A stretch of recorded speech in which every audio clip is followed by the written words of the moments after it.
अस्सलामु अलैकुम वरहमतुल्लाहि वबरकातुह।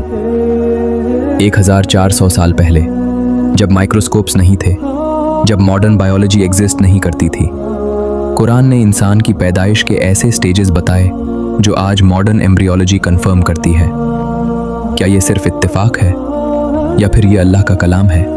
तो चलिए एज जानते हैं। अल्लाह कुरान में सूरह अल-मुमिनून की 12 नंबर आयत में फरमाते हैं, वलक़द खलक़नल इंसाना मिन सुलालतिन मिन तीन, अर्थात हमने इंसान को मिट्टी के निचोड़ से पैदा किया।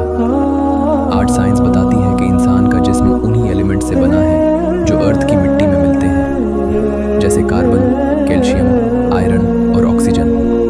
यानी कुरान का बयान बिल्कुल साइंटिफिक रियलिटी से मैच करता है। फिर अल्लाह सूरह अल-मुमिनीन की 13 नंबर आयत में फरमाता है, तुम जअलनाहु नुतफ़तन फ़ी क़रारिन मकीन, अर्थात फिर हमने उससे एक बूंद की सूरत में एक महफूज जगह में रखा। मॉडर्न साइंस के मुताबिक इंसान की ज़िंदगी एक माइक्रोस्कोपिक ड्रॉप से शुरू होती है, स्पर्म और एग के मिलने से, जो मदर के वूम में डेवलप होता है। कुरान ने इसे करार मकीन यानी एक सिक्योर प्लेस कहा।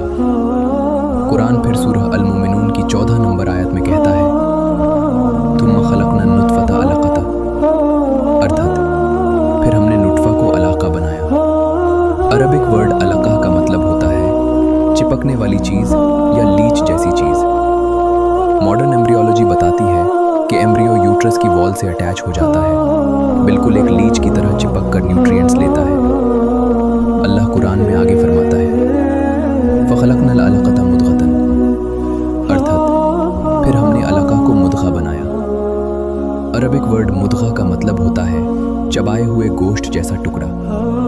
साइंस के मुताबिक एम्ब्रियो के इस स्टेज पर सोमाइट्स बनते हैं जो बिल्कुल च्यूड गम जैसा अपीयरेंस देते हैं। कुरान आगे फरमाता है, फ़ख़लक़नल मुद्ग़ता इज़ामा फ़कसौनल इज़ामा लहमा, अर्थात फिर हमने मुद्ग़ा को हड्डियाँ बनाया और हड्डियों को गोश्त से ढक दिया। मॉडर्न एम्ब्रियोलॉजी भी यही बताती है कि पहले कार्टिलेज और स्केलेटल स्ट्रक्चर डेवलप होता है, फिर मसल्स और फ्लैश बोन्स को कवर करते हैं। यानी कुरान ने स्टेजेस को बिल्कुल करेक्ट ऑर्डर में डिस्क्राइब किया। फिर अल्लाह फरमाता है, तुम अंशअनाहु खल्क़न आखर फ़तबारकल्लाहु अहसनुल खालिक़ीन, फिर हमने उससे एक नई मखलूक बना दिया, तो बहुत बरकत वाला है अल्लाह, सबसे बेहतरीन पैदा करने वाला।